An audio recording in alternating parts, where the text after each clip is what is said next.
জয় শ্রীকৃষ্ণ বন্ধুরা। কখনো কি মনে হয়েছে তুমি অনেক চেষ্টা করছো কিন্তু জীবন যেন একই জায়গায় আটকে আছে? মানুষের ভিড়ের মাঝেও তুমি একা, নিজের সমস্যার সামনে অসহায়। জীবনের দুঃখ, ব্যর্থতা, ভয় সব কিছু যেন বুকের ভেতর পাথরের মতো চেপে বসে আছে। আজ তুমি যে ভিডিওটা দেখছো এটা তোমার জন্যই, কারণ আজ আমরা শোনাবো ভগবত গীতার সেই অমূল্য জ্ঞান, যা শুধু ধর্ম নয়, এটা জীবনের বিজ্ঞান, যা সাধারণ মানুষকে অসাধারণ করে তোলে, যা মানুষের ভেতরের দুর্বলতাকে শক্তিতে বদলে দেয়। শুধু একটু মন দিয়ে শুনবে আর দেখবে তোমার জীবন বদলাতে শুরু করেছে। চলো শুরু করি। মানুষের জীবনে যুদ্ধের শুরু। জীবনে এমন একটা মুহূর্ত আসে যখন মনে হয় আমি আর পারবো। ঠিক একই অনুভূতি হয়েছিল অর্জুনের। কুরুক্ষেত্রের ময়দানে দাঁড়িয়ে তিনি ভেঙে পড়েছিলেন, যোদ্ধা হয়েও কাঁপছিলেন, শক্তিশালী হয়েও অসহায় ছিলেন। আর এটাই তো আমাদের জীবনের গল্প, তাই না? আমাদেরও এমন মুহূর্ত আসে যখন পরিবার, সমাজ, কাজ, দায়িত্ব সব মিলিয়ে জীবনটাই যুদ্ধক্ষেত্র হয়ে যায়। কখনো সম্পর্ক ভেঙে যায়, কখনো অর্থের সংকট, কখনো মানসিক অবসাদ, কখনো নিজের স্বপ্নের সঙ্গে নিজের লড়াই। আর ঠিক এই বাস্তব যুদ্ধের সামনে দাঁড়িয়ে মানুষ নিজেকে হেরে যেতে দেখে। তখনই দরকার একটা আলো, একটা দিশা, একটা হাত যে বলবে তুমি পারবে, তুমি হেরে যাওনি। এই আলোকটাই হলো গীতা। কেন গীতা আজও মানুষের জীবন বদলে দেয়? কারণ গীতা শুধু ধর্মগ্রন্থ নয়, এটা মানুষের মাইন্ডসেট, মানসিক শক্তি, নিজেকে আবিষ্কার করার বিজ্ঞান। গীতার প্রতিটি শ্লোক, প্রতিটি উপদেশ মানুষকে শেখায় কিভাবে কঠিন সময় টিকে থাকতে হয়, কিভাবে মানসিক শান্তি পেতে হয়, কিভাবে নিজের সম্ভাবনাকে জাগিয়ে তুলতে হয়। গীতা মানুষকে পরিপূর্ণ মানুষ বানায়। এই স্ক্রিপ্টে আমরা সহজ গল্পের মতো ভাষায় সেই জ্ঞানগুলো শুনব। জীবনের সবচেয়ে বড় ভুল নিজেকে ছোট ভাবা। গীতার প্রথম শিক্ষা, নিজেকে অবমূল্যায়ন করো না। অর্জুন ভেবেছিল আমি পারবো না, আমি এই যুদ্ধ লড়ার যোগ্য নই। আজও মানুষের সবচেয়ে বড় ভুল নিজেকে ছোট ভাবা। তুমি যেভাবে নিজের কথা ভাবো তোমার জীবন সেভাবেই গড়ে ওঠে। যদি তুমি ভাবো তুমি দুর্বল, তুমি সত্যিই দুর্বল হয়ে যাবে। যদি তুমি ভাবো তুমি শক্তিশালী, তুমি অজেয় হয়ে উঠবে। তাই গীতা বলে নিজেকে চেনো, তুমিই তোমার শক্তি। ভয় মানুষের সবচেয়ে বড় শত্রু। জীবনে যত সমস্যাই আসুক তার মধ্যে মাত্র একটি সমস্যা বাস্তব, ভয়। ভয় আমাদের থামিয়ে দেয়, ভয় আমাদের কাঁপিয়ে দেয়, ভয় আমাদের স্বপ্ন মেরে ফেলে। অর্জুনও ভয় পেয়েছিল, পরাজয়ের নয়, দায়িত্বের। গীতা শেখায় যদি ভয়কে জয় করতে পারো জীবন তোমার সামনে মাথা নত করবে। তাই যখনই ভয় অনুভব হবে নিজেকে বলবে আমি একা নই, ভগবান আমার সঙ্গে আছেন। মানুষের সবচেয়ে বড় দুঃখ অতীত ও ভবিষ্যৎ। গীতার আরেকটা মহান শিক্ষা, যে মানুষ অতীতে বাঁচে না, ভবিষ্যতের ভয়েও বাঁচে না, সেই সত্যিকারের সুখী। আমরা কষ্ট পাই কারণ আমরা অতীত নিয়ে আফসোস করি আর ভবিষ্যৎ নিয়ে ভয় করি। কিন্তু গীতা বলে যা গেছে তা গেছে, যা আসবে তা আসবে। তোমার হাতে আছে শুধু এই মুহূর্ত, এটাই জীবন। এটা বুঝতে পারলে মন শান্ত হয়, হৃদয় হালকা হয়, মানুষ এগিয়ে যেতে শেখে। কর্ম জীবন পরিবর্তনের একমাত্র উপায়। গীতা বলে ফল নিয়ে চিন্তা নয়, কর্মে মন দাও, কাজ করো, সৎভাবে করো, পুরো মন দিয়ে করো। কিন্তু ফলের চিন্তা করলে মন দুর্বল হয়, ভয় বাড়ে, অস্থিরতা বাড়ে। তাই কৃষ্ণ অর্জুনকে বলেছিলেন তুমি শুধু তোমার কর্তব্য করো, ফল আমার ওপর ছেড়ে দাও। আমাদের বাস্তব জীবনে এই শিক্ষা সবচেয়ে দরকার, কারণ আজ মানুষ ফলের পেছনে দৌড়ায় কিন্তু কাজেই মন দেয় না। মানুষ তখনই হারে যখন সে নিজেকে হারা ভাবতে শুরু করে। জীবনে যত ঝড়ই আসুক, যদি মন ভেঙে না যায় মানুষ কখনো হারতে পারে না। যেদিন তুমি বিশ্বাস করো আমার ভিতরে এক অপরাজেয় শক্তি আছে, সেদিন পাহাড়ও তোমার সামনে মাথা নত করবে। গীতা বলে তুমি ঈশ্বরের সন্তান, তোমার ভিতরেই তার শক্তি লুকিয়ে আছে। জীবনের সত্য সবকিছু পরিবর্তনশীল। গীতার আরেক বড় শিক্ষা, কিছুই স্থায়ী নয়। দুঃখ স্থায়ী নয়, কষ্ট স্থায়ী নয়, ব্যর্থতা স্থায়ী নয়, এমনকি সুখও স্থায়ী নয়। তাই কোনো অবস্থাতেই ভয় পেতে নেই, গর্ব করতেও নেই। এই পরিবর্তনশীলতাকে বুঝতে পারলে জীবনে কখনো হতাশা আসবে না। মন সব সমস্যার মূল, সব সমাধানেরও মূল। গীতা শেখায় মন তোমার বন্ধু, মনই শত্রু। যদি তুমি মনকে নিয়ন্ত্রণ করতে পারো তুমি অজেয়, কিন্তু যদি মন তোমাকে নিয়ন্ত্রণ করে তুমি বন্দী। ধৈর্য, শৃঙ্খলা, সাহস এগুলোই মনকে শক্ত করে। মানুষের মনের উপর নিয়ন্ত্রণ হলেই জীবন বদলে যায়। জীবনের উদ্দেশ্য নিজেকে খুঁজে পাওয়া। গীতার শেষ শিক্ষা, তুমি কেন জন্মেছ তা খুঁজে বের করো। মানুষ তখনই শান্তি পায় যখন সে নিজের জীবনের উদ্দেশ্য খুঁজে পায়। অন্যকে নকল করে জীবন চলে না। নিজের পথ, নিজের কর্ম, নিজের সত্য, এটাই মানুষের প্রকৃত পরিচয়। জীবনের সবচেয়ে বড় যুদ্ধ মনকে নিয়ে। গীতা বলে এমন কোনো শত্রু নেই যত বড় মন নামের শত্রু। মানুষ বাইরের পৃথিবীর সঙ্গে যত না লড়ে তার চেয়ে বহুগুণ বেশি লড়াই করে নিজের মনের সঙ্গে। কখনো মন বলে আমি পারবো না, কখনো বলে আমি ব্যর্থ, কখনো বলে আমার জীবনের আর কোনো মূল্য নেই। এই মনই দুঃখ তৈরি করে, মনই ভয় তৈরি করে, মনই অসহায়তা তৈরি করে। কিন্তু গীতা শেখায় তোমার মনকে তুমি যতটা বশ মানাতে পারবে তোমার জীবন ঠিক ততটাই উঁচুতে উঠবে। মনকে নিয়ন্ত্রণ করা কেন জরুরি? কারণ মন শান্ত হলে পরিবার শান্ত থাকে, মন শান্ত হলে সম্পর্ক শান্ত থাকে, মন শক্ত হলে স্বপ্নগুলো বড় হয়, মন পরিষ্কার হলে সিদ্ধান্তগুলো সঠিক হয়, মন নিয়ন্ত্রিত হলে মানুষ কখনো হারে না। কিন্তু মন যদি অস্থির হয় ভালো মানুষও ভুল পথে চলে যায়। ভাই ভাইয়ের মধ্যে ঝগড়া, স্বামী স্ত্রীর মতভেদ, বন্ধুত্ব ভাঙা, হতাশায় আত্মহত্যা, সব কিছুর পেছনে একটাই কারণ, অস্থির মন। গীতা তাই বারবার বলেছে মনকে জয় করো, না হলে মনই তোমাকে পরাজিত করবে। কৃষ্ণ ও অর্জুন। মন শক্ত করার প্রথম শিক্ষা। কুরুক্ষেত্রের যুদ্ধক্ষেত্রে অর্জুন ভেঙে পড়েছিল, হৃদয় কাঁপছিল, মাথা ঘুরছিল, চোখে জল এসে গিয়েছিল। অর্জুন বলেছিল, কৃষ্ণ আমি পারবো না। কৃষ্ণ তখন সবচেয়ে গুরুত্বপূর্ণ শিক্ষা দিয়েছিলেন, অর্জুন মন দুর্বল হলে শরীর শক্ত হলেও কোনো লাভ নেই। মন শক্ত হলে পৃথিবীর কোনো শক্তি তোমাকে হারাতে পারবে না। এই কথাটা শুধু অর্জুন নয়, আজকের প্রত্যেকটি মানুষের জন্য। চাকরি খুঁজছে কেউ, পরিবার সামলাচ্ছে কেউ, ব্যবসার টেনশন নিচ্ছে কেউ, অসুখের সঙ্গে লড়ছে কেউ। সবাইয়ের প্রথম কাজ মনকে শক্ত করা। মনকে শক্ত করার প্রথম সূত্র, নিজেকে নিয়ে সন্দেহ করো না। গীতার 16তম অধ্যায়ে একটি শক্তিশালী লাইন আছে, নিজেকে ছোট ভাবলে বড় কাজ কখনো হবে না। মানুষ ব্যর্থ হয় তার পরিস্থিতির জন্য নয়, নিজেকে ছোট ভাবার জন্য। মন এমনই, তুমি যেমন ভাবো মন তোমাকে তেমন বানিয়ে ফেলে। যদি বলো আমি পারবো না, তবে সত্যিই পারবে না। যদি বলো আমি চেষ্টা করব, মন তোমাকে দিশা দেখাবে। যদি বলো আমি সফল হব, জীবন তোমার সামনে পথ তৈরি করবে। তাই আজ থেকেই নিজেকে ছোট ভাবার অভ্যাস বন্ধ করো। দ্বিতীয় সূত্র, কঠিন পরিস্থিতিতে মনকে স্থির রাখা। কঠিন সময় মন সবচেয়ে বেশি দুলে ওঠে।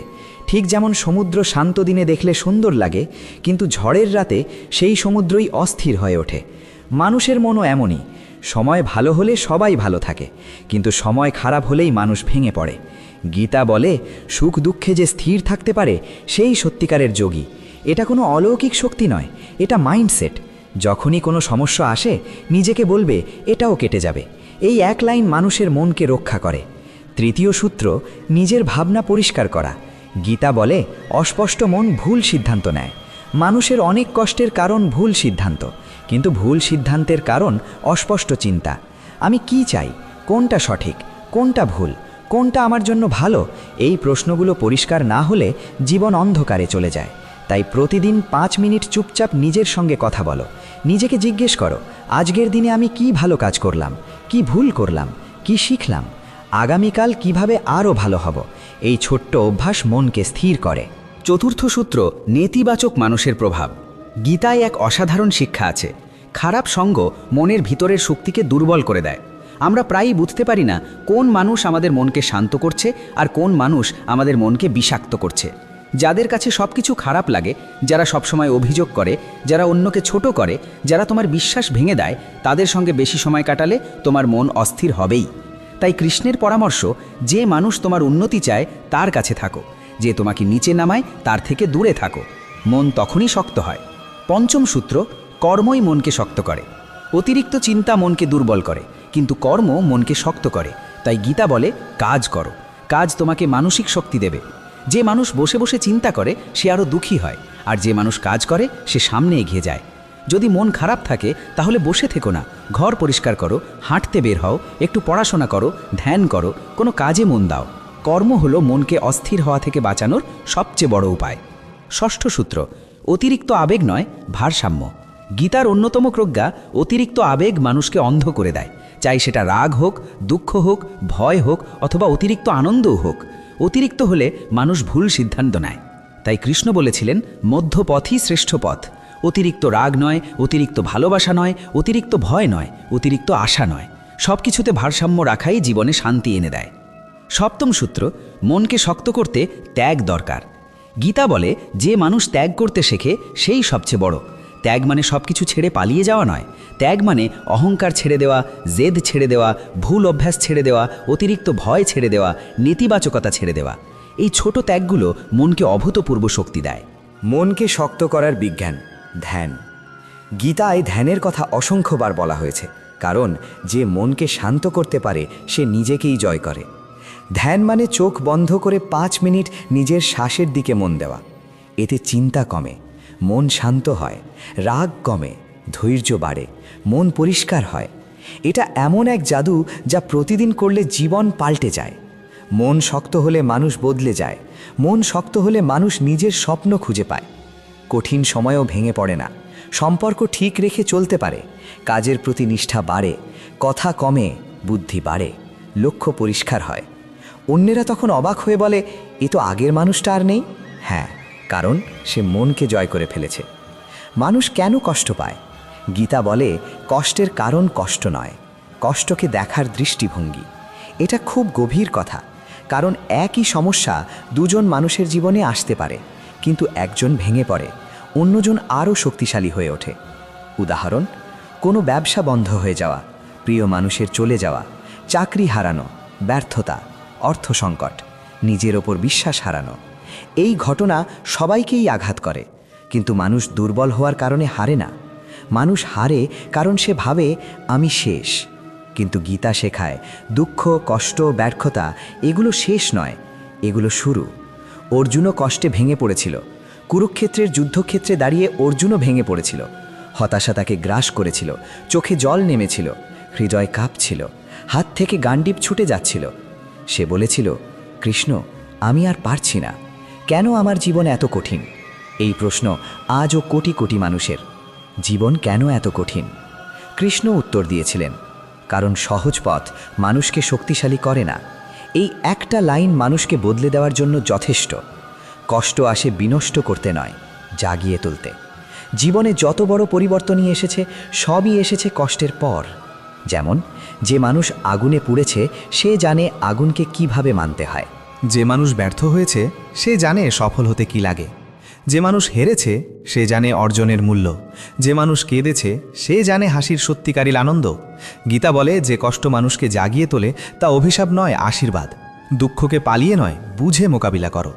দুঃখ আসে 3টি কারণে: 1, হারানোর ভয়; 2, নিয়ন্ত্রণ হারানোর ভয়; 3, অহংকারে আঘাত পাওয়া। এই 3টেই মানুষকে কাঁদায়। গীতা বলে, যে মানুষ বুঝে ফেলে কষ্ট কোথা থেকে আসছে, কষ্ট তাকে আর পোড়াতে পারে না। কারণ বোঝা মানেই দুঃখের ওপর নিয়ন্ত্রণ ফিরে পাওয়া। কষ্টের সবচেয়ে বড় শিক্ষা, অহংকার ভেঙে যায়। গীতা শেখায়, অহংকার মানুষকে অন্ধ করে, কষ্ট মানুষকে চোখ খুলে দেয়। অহংকার ভেঙে গেলে মানুষ নরম হয়, অনুভূতিশীল হয়, জ্ঞানী হয়, নম্র হয়। যে মানুষ কষ্টকে গ্রহণ করতে পারে সে দ্রুত বড় হয়ে ওঠে। তাই কৃষ্ণ বলেছিলেন, দুঃখ ছাড়া শক্তি জন্মায় না। কষ্ট মানুষকে একা করে না, নিজের কাছে ফিরিয়ে আনে। কষ্ট আমাদের এমন জায়গায় নিয়ে যায় যেখানে আমরা নিজের সঙ্গে বসতে বাধ্য হই। মানুষ তখন নিজের ভুল দেখে, নিজের শক্তি চেনে, নিজের চাওয়া বোঝে, নিজের উদ্দেশ্য খুঁজে পায়। একা হয়ে যাওয়ার মুহূর্তেই মানুষ নিজের প্রকৃত শক্তিকে আবিষ্কার করে। গীতা বলে, একাকিত্ব দুর্বলতা নয়, নিজেকে খুঁজে পাওয়ার সুযোগ। এখন আসল বিষয়, গীতা আমাদের কিভাবে শেখায় কষ্টকে শক্তিতে বদলে দিতে। স্টার 1, মেনে নাও এটাও জীবনের অংশ। গীতা বলে, যা আসে তাকে গ্রহণ করো, মনে অস্থিরতা আনো না। তুমি পালাতে পারবে না, কিন্তু গ্রহণ করতে পারলে মন শান্ত হবে। 2, সমস্যা নয়, সমাধানের দিকে তাকাও। যখনই সমস্যা আসবে নিজেকে বলবে, এটার সমাধান কি? সমস্যাকে দেখে ভয় পেলে সমস্যা আরও বড় হবে, কিন্তু সমাধানের দিকে তাকালে সমস্যা ছোট হয়ে যাবে। 3, নিজের কর্মে মন দাও। বেদনা থাকলে কাজ করা কঠিন, কিন্তু কাজই আরোগ্য। গীতা বলে, কর্মই ওষুধ। যে মানুষ কঠিন সময়ে কাজ চালিয়ে যায় সে কখনো ভাঙে না। আজ যে কষ্ট তুমি পাচ্ছ হয়তো একদিন বুঝবে, এই কষ্ট না হলে তুমি আজ এখানে থাকতে না। জীবনের অনেক দুঃখ ভবিষ্যতের সুখের বীজ। 5, বিশ্বাস রাখো, এটাও কেটে যাবে। এটাই গীতার সবচেয়ে শক্তিশালী লাইন। দুঃখ স্থায়ী নয়, এটাই মানুষকে বাঁচিয়ে রাখে, এটাই মানুষকে সামনে এগিয়ে নিয়ে যায়। প্রথম, কষ্ট মানুষকে 2 ভাগে ভাগ করে। একটি মানুষ কষ্ট পেয়ে ভেঙে যায়, আরেকটি মানুষ কষ্ট পেয়ে বদলে যায়। 2 এর মধ্যে পার্থক্য একটাই, দৃষ্টিভঙ্গি। জীবন তোমাকে ব্যথা দেবে, এটা নিশ্চিত, কিন্তু তুমি ব্যথাকে কি বানাবে এটাই তোমার শক্তি। কষ্টকে জাহান্নাম বানাবে নাকি আগুনের মতো শক্তি বানাবে, এটা তোমার সিদ্ধান্ত। যে মানুষ কষ্টকে গ্রহণ করে জীবন তাকে পুরস্কৃত করে। কঠিন সময়ে যে ধৈর্য ধরে, নিজেকে হারাতে দেয় না, নিজের সম্মান ধরে রাখে, নিজের কর্ম চালিয়ে যায়, বিশ্বাস ধরে রাখে, ঈশ্বরের প্রতি আস্থা ছাড়ে না, জীবন তাকে অনেক বড় জায়গায় পৌঁছে দেয়। কৃষ্ণ অর্জুনকে বলেছিলেন, যে মানুষ কষ্টে স্থির, দুঃখে শান্ত, সে আমার সবচেয়ে প্রিয়। এটা কোনো ধর্মীয় কথা নয়, এটা জীবনের সত্য। তো ভয় মানুষকে কতটা ধ্বংস করে জানো? গীতা বলে ভয়ের মধ্যে বসবাস করলে মানুষ জীবন্ত মৃত হয়ে যায়। ভয় মানুষের সিদ্ধান্ত নষ্ট করে, সাহস কমিয়ে দেয়, ভবিষ্যৎ অন্ধকার করে, মন অস্থির করে, স্বপ্নকে হত্যা করে। ভয় এমন এক কারাগার যেখানে মানুষের শক্তি, সম্ভাবনা, স্বপ্ন সব আটকে যায়। সবচেয়ে দুঃখের কথা, অনেক মানুষ মারা যাওয়ার আগেই ভয়ের কাছে হেরে যায়। ভয় কেন জ্বলায়? ভয় প্রধানত 3 কারণে। 1. অজানা ভবিষ্যৎ। আগামীকাল কি হবে এই প্রশ্নই হাজার মানুষকে রাতে ঘুমাতে দেয় না। 2. নিজেকে ছোট ভাবা, আমি পারবো না, এই ধারণা ভয় তৈরি করে। 3. অতিরিক্ত দুশ্চিন্তা, যদি এটা হয়ে যায় তো, যদি ব্যর্থ হইতো, যদি সবাই আমাকে ছেড়ে যায় তো। এসব কল্পনা মানুষকে ভিতর থেকে দুর্বল করে। তাই গীতা পরিষ্কার বলে যে ভয়কে বাড়িয়ে তোলে, ভয় তাকে গ্রাস করে। অর্জুনও ভয় কাঁপছিল, কিন্তু কৃষ্ণ তাকে বদলে দিয়েছিলেন। কুরুক্ষেত্র যুদ্ধক্ষেত্রে অর্জুন ভয় ভেঙে পড়েছিল, সে কেঁপে যাচ্ছিল, শরীর শক্তিহীন, শ্বাস ভারী। সে বলেছিল, কৃষ্ণ আমার হাত কাঁপছে, আমি দাঁড়িয়েও থাকতে পারছি না, আমার চোখ ধাঁধিয়ে যাচ্ছে। এটাই ভয়, শরীর পর্যন্ত নিয়ন্ত্রণে থাকে না। কৃষ্ণ প্রথম যে কথা বলেছিলেন, অর্জুন, এই ভয় তোমার সত্য নয়, তুমি ভয় নাও। ভয় তোমার ভিতরে আসা এক প্রকার মেঘ। মেঘ যেমন স্থায়ী না, ভয়ও স্থায়ী না। গীতার সবচেয়ে শক্তিশালী লাইন, ভয় জয়ের জন্য। গীতায় বলা হয়েছে, ভয় আসে আসক্তি থেকে। এই আসক্তি কি? ফলের আসক্তি, মানুষের ওপর অতিরিক্ত নির্ভরতা, নিজের ইমেজ নিয়ে বেশি ভাবা, কোনো জিনিস হারিয়ে ফেলার ভয়। যে যত বেশি আঁকড়ে ঝাড়ে সে তত বেশি ভয় পায়। যে একটু ঢিলে করে দিতে শেখে তার ভয় কমে যায়। ভয়কে জয় করার জন্য গীতার 7টি উপায়।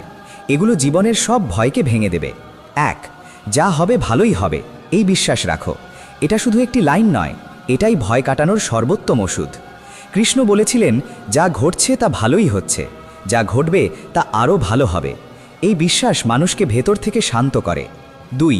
ফল নয়, কর্মে মন দাও। যখন তোমার মন কাজ নিয়ে ব্যস্ত থাকবে, ভয় তোমাকে ধরতে পারবে না। গীতা বলে, ফল ভয় সৃষ্টি করে, কর্ম শক্তি সৃষ্টি করে। 3. বর্তমান মুহূর্তে থাকো। আমরা যে জিনিসটা সবচেয়ে ভয় পাই সেটা 90% ক্ষেত্রে ভবিষ্যৎ, কিন্তু বাস্তবতা ভবিষ্যৎ মানুষের হাতে নাই। তাই কৃষ্ণ বলেছিলেন, বর্তমানে থাকো, এটাই শান্তি। 4. দুশ্চিন্তা শুরু হলেই থামো এবং শ্বাস নাও। 5 বার গভীর শ্বাস নাও, মন শান্ত হয়ে যাবে। এটা গীতার ধ্যান নীতি, কারণ শ্বাসই মনকে নিয়ন্ত্রণ করে। 5. যা তুমি নিয়ন্ত্রণ করতে পারো না সেটা ঈশ্বরের হাতে ছেড়ে দাও। মানুষ সব কিছুই নিয়ন্ত্রণ করতে চায়, এটাই ভয় তৈরি করে। কৃষ্ণ বলেন, তুমি তোমার কর্ম করো, ফল আমার হাতে দাও। এটা করলে মন হালকা হয়ে যায়। 6. নিজেকে ছোট ভাবা বন্ধ করো। যে নিজেকে ছোট ভাবে সে যত বড় সুযোগ পাক সে হেরে যায়। গীতা শেখায়, নিজের শক্তি স্মরণ করো, তুমি যতটা ভাবো তার চেয়ে অনেক বেশি শক্তিশালী। 7. হারানোর ভয়কে মেনে নাও। জীবনে কিছু হারানোই যাবে, এটাই বাস্তবতা। যদি তুমি এটা মেনে নাও, ভয় তোমাকে আর কষ্ট দিতে পারবে না। ভয় চলে গেলে কি পরিবর্তন আসে জানো? ভয় চলে গেলে আত্মবিশ্বাস 5 গুণ বাড়ে, সিদ্ধান্ত আরও পরিষ্কার হয়, মুখে আলো আসে, শরীর হালকা লাগে, মন শান্ত থাকে, প্রচেষ্টা শক্তিশালী হয়, মানুষের সঙ্গে সম্পর্ক উন্নত হয়। সবচেয়ে বড় কথা, তুমি নিজের জীবন নিজের হাতে পাও। ভয় না থাকলে মানুষ অসাধারণ হয়ে ওঠে। ভয় মানুষকে আটকে রাখে। ভয় চলে গেলে মানুষ নিজের প্রতিভা খুঁজে পায়, নিজের শক্তি চিনতে পারে, নিজের হৃদয়ের কথা শুনতে পারে, নিজের পথে হাঁটতে পারে, অন্যকে অনুপ্রাণিত করতে পারে। গীতা বলেছে, নির্ভীকতার মধ্যে ঈশ্বর বাস করেন। যে মানুষ ভয়হীন সে অসম্ভবকেও সম্ভব করতে পারে। ভয়কে জয় করে এগিয়ে যাওয়ার গল্প। ভাবো, অর্জুন যদি ভয়কে জিততে না পারত, তবে কি সে ইতিহাস সৃষ্টি করতে পারত? না, অর্জুন লড়েছিল, কারণ সে কৃষ্ণের কথা মেনে চলেছিল। ভয়কে অস্বীকার না করে গ্রহণ করেছিল, নিজের কর্তব্যে মন দিয়েছিল, বীরত্বকে নিজের মধ্যে জাগিয়েছিল। এই 4টি আজকের মানুষের জন্য সবচেয়ে বড় গীতা শিক্ষা।